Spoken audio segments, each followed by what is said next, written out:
ನಮಸ್ಕಾರ. ಕನ್ನಡ ಒನ್ ನ್ಯೂಸ್ಗೆ ಸ್ವಾಗತ. ನಾನು ನಿಮ್ಮ ಭಾಗ್ಯನಾರಾಯಣ ಬೊಗ್ಗವರಪು. ಮೇ ತಿಂಗಳಲ್ಲಿ ಕರ್ನಾಟಕದ ಮುಖ್ಯಮಂತ್ರಿಯ ಬದಲಾವಣೆ ಆಗುತ್ತಾ? ಸಿದ್ದರಾಮಯ್ಯನವರ ಎಕ್ಸಿಟ್ ಪ್ಲಾನ್ ರೆಡಿ ಆಗಿದೆಯಾ? ಹಾಗಾದರೆ ಆ ಎಕ್ಸಿಟ್ ಪ್ಲಾನ್ ಏನು ಮತ್ತು ಮೇ ತಿಂಗಳಲ್ಲಿ ಬದಲಾವಣೆ ಆಗತ್ತೆ ಅನ್ನೋದಕ್ಕೆ ನಮಗೆ ಸೂಕ್ಷ್ಮವಾಗಿ ಸಿಗ್ತಾ ಇರುವಂತಹ ಸೂಚನೆಗಳೇನು? ಬದಲಾವಣೆ ಆಗೋದೇ ಆಗಿದ್ರೆ ಸಿದ್ದರಾಮಯ್ಯನವರ ಕೌಂಟರ್ ಪ್ಲಾನ್ ಏನಾಗಿರುತ್ತೆ? ಮುಂದುವರೆದು ಡಿ ಕೆ ಶಿವಕುಮಾರ್ ಅವರ ಪ್ಲಾನಿಂಗು ಸಹ ಯಾವ ರೀತಿ ನಡೀತಾ ಇದೆ ನೋಡುವಂತಹ ಪ್ರಯತ್ನವನ್ನು ಮಾಡೋಣ. ಸೊ ನಿಮಗೆ ಗೊತ್ತೇ ಇದೆ, ಕಳೆದ ಒಂದೂವರೆ ವರ್ಷದಿಂದ ಈ CM ಕುರ್ಚಿಗಾಗಿನ ಕಾದಾಟ ಉತ್ತುಂಗಕ್ಕೆ ಹೋಗಿದೆ. ಆರಂಭದಿಂದಲೇ ಅದಿತ್ತು. ಆರಂಭದ 1 ವರ್ಷ ಬಿಟ್ಟು ಅನಂತರ ಒಂದೂವರೆ ವರ್ಷದಿಂದ ಇದೇ ನಡ್ಕೊಂಡು ಬರ್ತಾನೆ ಇದೆ. ಒಂದು ಕಡೆ ಸಿದ್ದರಾಮಯ್ಯನವರು ಹೇಗಾದರೂ ಮಾಡಿ 5 ವರ್ಷ ಪೂರೈಸಲೇಬೇಕು ಅನ್ನುವಂತಹ ಹಠಕ್ಕೆ ಬಿದ್ದಂತೆ ಅವರು ನಡ್ಕೊಳ್ತಿದ್ದಾರೆ. ಇನ್ನೊಂದು ಕಡೆ ಡಿ ಕೆ ಶಿವಕುಮಾರ್ ಅವರು ಹೈಕಮಾಂಡ್ ನನಗೆ ಮಾತು ಕೊಟ್ಟಿದೆ, 2.5 ವರ್ಷಕ್ಕೆ ನನಗೆ ಬಿಟ್ಕೊಡ್ತೀನಿ ಅಂತ, ಅದರ ಪ್ರಕಾರ ನನಗೆ ಅವರು ನಡ್ಕೊಳ್ತಾರೆ ಅನ್ನೋದನ್ನ ನೇರವಾಗಿ ಅಲ್ಲ ಬಟ್ ಪರೋಕ್ಷವಾಗಿ ಹೇಳುವಂತಹ ಪ್ರಯತ್ನವನ್ನು ಮಾಡಿದ್ದಾರೆ. ಅವರು ಬೆಂಬಲಿಗರು ಅಥವಾ ಅವರ ತಮ್ಮ ಡಿ ಕೆ ಸುರೇಶ್ ಅದನ್ನ ಆಲ್ಮೋಸ್ಟ್ ನೇರವಾಗಿ ಹೇಳುವಂತಹ ಪ್ರಯತ್ನಗಳನ್ನು ನಡೆಸ್ತಿದ್ದಾರೆ. ಇದರ ನಡುವೆ ಹೈಕಮಾಂಡ್ಗಿರುವಂತಹ ಅತಿ ದೊಡ್ಡ ಚಾಲೆಂಜ್ ಅಂದ್ರೆ, ಕರ್ನಾಟಕದಲ್ಲಿ ಸದ್ಯದ ರಾಜಕೀಯ ಪರಿಸ್ಥಿತಿಯಲ್ಲಿ ಅತ್ಯಂತ ಪಾಪ್ಯುಲರ್ ಲೀಡರ್, ಅತ್ಯಂತ ಪ್ರಭಾವಿ ನಾಯಕ ಮತ್ತು ಜನಪ್ರಿಯ ನಾಯಕ ಸಿದ್ದರಾಮಯ್ಯನವರನ್ನ ಕುರ್ಚಿಯಿಂದ ಇಳಿಸೋದು ಸಾಧ್ಯನಾ?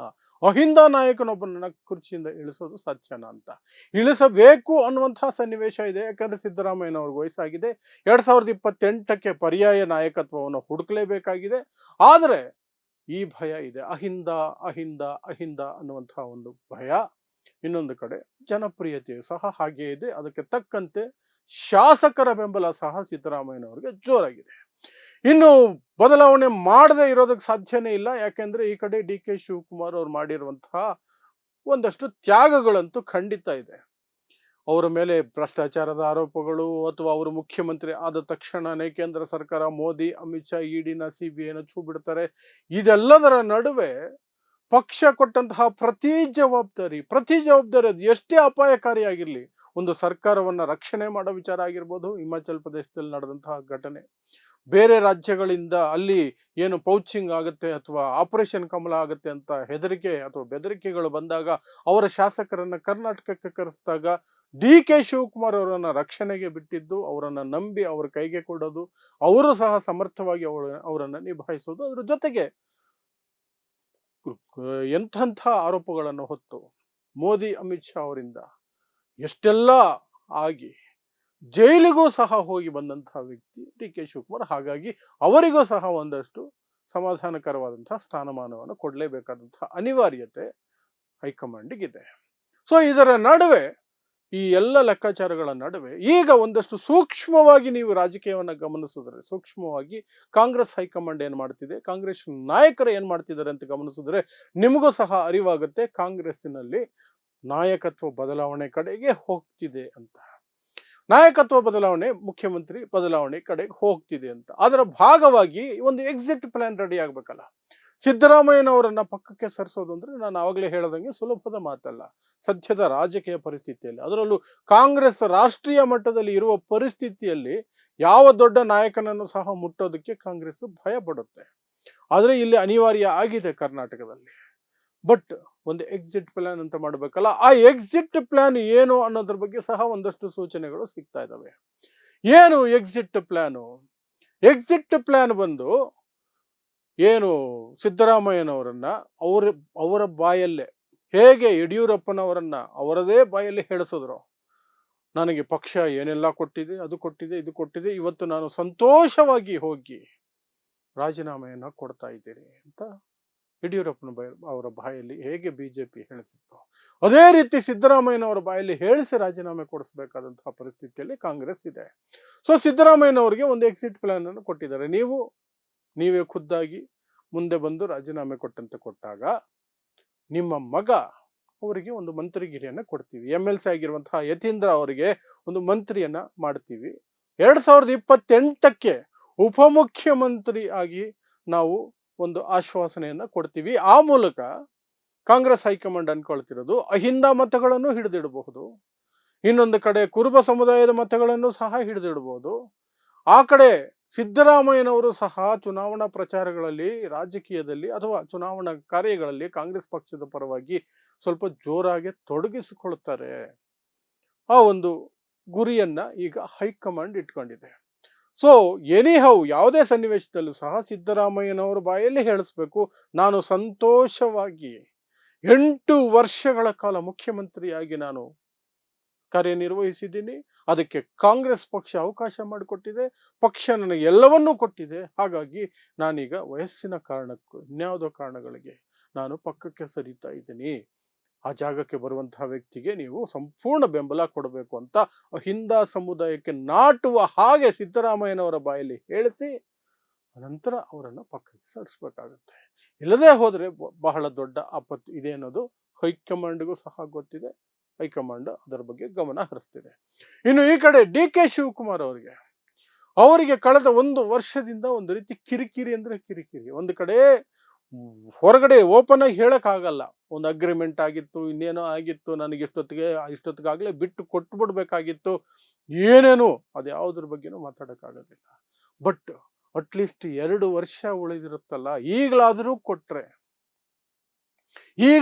ಕೊಟ್ರೆ ನಾನು 2 ವರ್ಷ ಆಡಳಿತದಲ್ಲಿ ತೋರಿಸ್ಬೋದಲ್ಲ. 2028ಕ್ಕೆ ಜನರ ಮುಂದೆ ಹೋದಾಗ ಅವರಿಗೆ ಹೇಳಬಹುದಲ್ಲ, ನನ್ನ ಕಾರ್ಯ ಸಾಧನೆಗಳನ್ನು ತೋರಿಸ್ಬೋದಲ್ಲ, ನಾನು ಏನು ಮಾಡಿದ್ದೀನಿ, ನನ್ನ ಕೆಲಸ ತೋರಿಸೋದಕ್ಕೆ ನನಗೆ ಸಮಯ ಬೇಕಲ್ವಾ. ಇಲ್ಲದೆ ಹೋದರೆ 2028ರ ಚುನಾವಣೆಯನ್ನು ಹೇಗೆ ಎದುರಿಸ್ತೀರಿ ಅನ್ನೋದು ಡಿ ಕೆ ಶಿವಕುಮಾರ್ ಅವರ ಪ್ರಶ್ನೆ ಹೈಕಮಾಂಡ್ಗೆ. ಹೈಕಮಾಂಡ್ ಮುಂದೆ ಇರುವಂತಹ ಪ್ರಶ್ನೆ ಸಹ ಅದೇನೆ. 2028ರವರೆಗೆ ಸಿದ್ದರಾಮಯ್ಯನವರನ್ನೇ ಕಂಟಿನ್ಯೂ ಮಾಡಿದ್ರೆ 2028ಕ್ಕೆ ಏನು ಮಾಡಬೇಕು? 2028ಕ್ಕೆ ಮತ್ತೆ ಸಾಮೂಹಿಕ ನಾಯಕತ್ವ ಅಂತ ಹೋಗೋದ? ಗೆದ್ದ ನಂತರ ಮತ್ತೆ ಸಿದ್ದರಾಮಯ್ಯನವರು ತಮಗಿರುವ ಏನು ಪ್ರಭಾವ, ಅವ್ರಿಗಿರುವಂತಹ ಜನ ಬೆಂಬಲ, ಶಾಸಕರ ಬೆಂಬಲವನ್ನು ಬಳಸ್ಕೊಂಡು ಮತ್ತೆ ಇನ್ನೊಂದು 2 ವರ್ಷ ಇರ್ತೀನಿ ಬಿಡಿ, ಆಮೇಲೆ ಬಿಟ್ಕೊಡ್ತೀನಿ, ಈ ಬಾರಿ ಬೇಕಾದ್ರೆ ನಾನು ಘೋಷಣೆ ಮಾಡ್ಬಿಡ್ತೀನಿ ಆರಂಭದಲ್ಲೇ ಅಂತ ಹೇಳಿ ಸಿದ್ದರಾಮಯ್ಯನವರು ಮತ್ತೆ ಆ ಕುರ್ಚಿಯ ಕಡೆಗೆ ನೋಡ್ತಾರ? ಯಾಕಂದ್ರೆ ರಾಜಕೀಯದಲ್ಲಿ ಎಲ್ರಿಗೂ ಆಸೆ ಇದ್ದೇ ಇರುತ್ತೆ. ಸಿದ್ದರಾಮಯ್ಯನವ್ರಿಗೂ ಇದೆ, 100% ಇದೆ. 2028ಕ್ಕೂ ಸಹ ನಾನು ಕಾಂಗ್ರೆಸ್ ಪಕ್ಷ ಅಧಿಕಾರಕ್ಕೆ ಬಂದ್ರೆ ನಾನು ಮುಖ್ಯಮಂತ್ರಿಯಾಗಿ ಮತ್ತೆ ಮುಂದುವರಿಬೇಕು ಅನ್ನೋ ಆಸೆ ಖಂಡಿತ ಸಿದ್ದರಾಮಯ್ಯನವ್ರಿಗಿದೆ. 100% ಇದೆ. ಆ ಭಯ ಇದೆ. ಅದನ್ನೇ ಡಿ ಕೆ ಶಿವಕುಮಾರ್ ತೋರಿಸ್ತಿರೋದು. ಈಗ 28ಕ್ಕೆ ನೀವು ಸಾಮೂಹಿಕ ನಾಯಕತ್ವ ಅಂತ ಹೋಗಿ ಮತ್ತೆ ಗೆದ್ದಾಗ ಸಿದ್ದರಾಮಯ್ಯನವರು ಸಂಖ್ಯಾಬಲವನ್ನು ತೋರಿಸಿ ಶಾಸಕರ ಕಡೆ ಕೈ ತೋರಿಸಿ ನಾನೇನ್ ಮಾಡ್ಲಿ, ಇವರೆಲ್ಲರೂ ಒತ್ತಡ ಇದೆ, ಜನನು ನನ್ನ ನೋಡಿ ಓಟ್ ಹಾಕಿರೋದು, ಹೋಗ್ಲಿ ಬಿಡಿ, ನಾನು ಆರೋಗ್ಯವಾಗಿ ಇದೀನಲ್ಲ, ಓಡಾಡ್ಕೊಂಡಿದ್ದೀನಲ್ಲ, ಇನ್ನೊಂದು 2 ವರ್ಷ ನಾನು ಇದ್ದು ಬಿಡ್ತೀನಿ, ಆಮೇಲೆ ಬಿಟ್ಕೊಡ್ತೀನಿ ಅಂದ್ಬಿಟ್ರೆ ಅವಾಗ ಕಾಂಗ್ರೆಸ್ ಪಕ್ಷಕ್ಕೂ ಇಕ್ಕಟ್ಟು. ಯಾಕಂದ್ರೆ ನಾಯಕತ್ವವನ್ನು ಬೆಳೆಸಬೇಕಾದಂತಹ ಅನಿವಾರ್ಯ ಸ್ಥಿತಿಯಲ್ಲಿ ಕಾಂಗ್ರೆಸ್ ಇರೋದ್ರಿಂದ ಅದು ಸಮಸ್ಯೆ. ಹಾಗಾಗಿ ಅಲ್ಲಿಯೂ ಸಹ ಹೈಕಮಾಂಡ್ಗೆ ಒಂದು ಸಮಸ್ಯೆ. ಅದೇ ಪಾಯಿಂಟ್ ಅನ್ನ ಡಿ ಕೆ ಶಿವಕುಮಾರ್ ಅಲ್ಲಿ ಇಡ್ತಾ ಇರೋದು. ನನಗೆ ಕನಿಷ್ಠ ನನ್ನ ಕೆಲಸ ತೋರಿಸೋದಕ್ಕೆ 2 ವರ್ಷ ಬೇಕು, 28ರವರೆಗೆ ಅವರೇ ಮುಂದುವರಿಸ್ಬಿಟ್ರೆ ನೀವು ಮತ್ತೆ ಸಾಮೂಹಿಕ ನಾಯಕತ್ವ ಅನ್ಬೇಕಾಗತ್ತೆ ಚುನಾವಣೆ ಸಂದರ್ಭದಲ್ಲಿ. ಆಗ ನೀವು ನನ್ನನ್ನು ಮುಖ್ಯಮಂತ್ರಿ ಕ್ಯಾಂಡಿಡೇಟ್ ಅಂತ ಬಿಂಬಿಸೋಕೋದ್ರೆ ಅಹಿಂದ ಸಿಕ್ಕಾಪಟ್ಟೆ ಸಿಟ್ಟು ಮಾಡ್ಕೊಳ್ಳುತ್ತೆ, ಅವಾಗ ಸಮಸ್ಯೆಗಳಾಗ್ತವೆ. ಸೊ ಇದೆಲ್ಲವನ್ನು ಇಟ್ಕೊಂಡು ಡಿ ಕೆ ಶಿವಕುಮಾರ್ ತಮ್ಮ ವಾದವನ್ನು ಮುಂದಿಡ್ತಿದ್ದಾರೆ.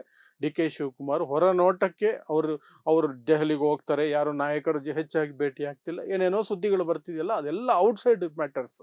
ಬಟ್ ಒಳಗೊಳಗೆ ಒಂದು ಸಮಥಿಂಗ್ ಇಸ್ ಬ್ರೀವಿಂಗ್ ಬಿಗ್, ದೊಡ್ಡ ಮಟ್ಟದಲ್ಲಿ ಅಲ್ಲಿ ಕುದೀತಾ ಇದೆ ಒಳಗಡೆ. ಅದು ಡಿ ಕೆ ಶಿವಕುಮಾರ್ ಪರವಾಗಿ ಕುದೀತಾ ಇದೆ. ಈ ಅಂಶ ಸಿದ್ದರಾಮಯ್ಯನವ್ರಿಗೆ ಗೊತ್ತಿಲ್ವಾ ಅಂದ್ರೆ ಖಂಡಿತ ಗೊತ್ತು. ಅದಕ್ಕಾಗಿ ಅವರೊಂದು ಪರ್ಯಾಯವಾದಂತಹ ಕೌಂಟರ್ ಅನ್ನು ಇಟ್ಕೊಂಡಿದ್ದಾರೆ.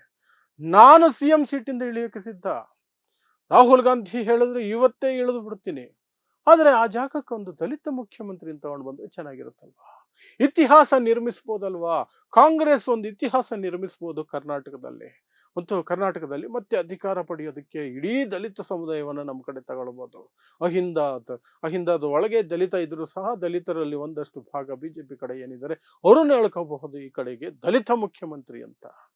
ಹಾಗಾಗಿ ನಾನು ಸೀಟು ಬಿಟ್ಟು ಕೊಡ್ಲೇಬೇಕು ಅಂದ್ರೆ ನನ್ನ ಆಯ್ಕೆ ದಲಿತ ಮುಖ್ಯಮಂತ್ರಿ ಪರಮೇಶ್ವರ್ ನನ್ನ ಆಯ್ಕೆ ಅಂತ ಒಂದು ಕಲ್ಲು ಹಾಕ್ಬಿಡೋದು. ಆ ಮೂಲಕ ಡಿ ಕೆ ಶಿವಕುಮಾರ್ಗೆ ಹೇಗಾದರೂ ಮಾಡಿ ಮುಖ್ಯಮಂತ್ರಿ ಸ್ಥಾನವನ್ನ ತಪ್ಪಿಸೋದು. ಈ ಮುಖ್ಯಮಂತ್ರಿ ಸ್ಥಾನವನ್ನ ತಪ್ಪಿಸೋದ್ರಲ್ಲಿ ಸಿದ್ದರಾಮಯ್ಯನವ್ರಿಗೆ ಆಸಕ್ತಿ ಇದೆಯೋ ಇಲ್ವೋ, ಬಟ್ JDS ನಲ್ಲಿ ಕುಮಾರಸ್ವಾಮಿ ಅವ್ರಿಗಂತೂ ಬಹಳ ದೊಡ್ಡ ಆಸಕ್ತಿ ಇರುತ್ತೆ. ಅವರು ಒಳಗೊಳಗೆ ಏನು ಮಾಡಬಹುದು, ಯಾರನ್ನ ಸಂಪರ್ಕ ಮಾಡಬಹುದು, ಕಾಂಗ್ರೆಸ್ನಲ್ಲಿ ಏನೆಲ್ಲ ಮಾಡಬಹುದು, ಅವರು 100% ಮಾಡ್ತಾರೆ. ಯಾಕಂದ್ರೆ ಅಲ್ಲಿ ಒಕ್ಕಲಿಗರಿಗೆ ಯಾರು ಸರ್ವೋಚ್ಚ ನಾಯಕ ಅನ್ನುವಂತಹ ಫೈಟ್ ಬರುತ್ತೆ. DK ಶಿವಕುಮಾರ್ ಮುಖ್ಯಮಂತ್ರಿ ಆದರೆ ಮುಂದಿನ ದಿನಗಳಲ್ಲಿ ದೇವೇಗೌಡ ಕುಟುಂಬ ಒಕ್ಕಲಿಗ ಸಮುದಾಯದಲ್ಲಿ ಸೆಕೆಂಡ್ ಲೆವೆಲ್ನ ಲೀಡರ್ಶಿಪ್ಗೆ ಹೋಗಬೇಕಾದ ಅನಿವಾರ್ಯತೆ ಸೃಷ್ಟಿಯಾಗಬಹುದು. DK Shivakumar take over ಮಾಡಬಿಡ್ಬೋದು.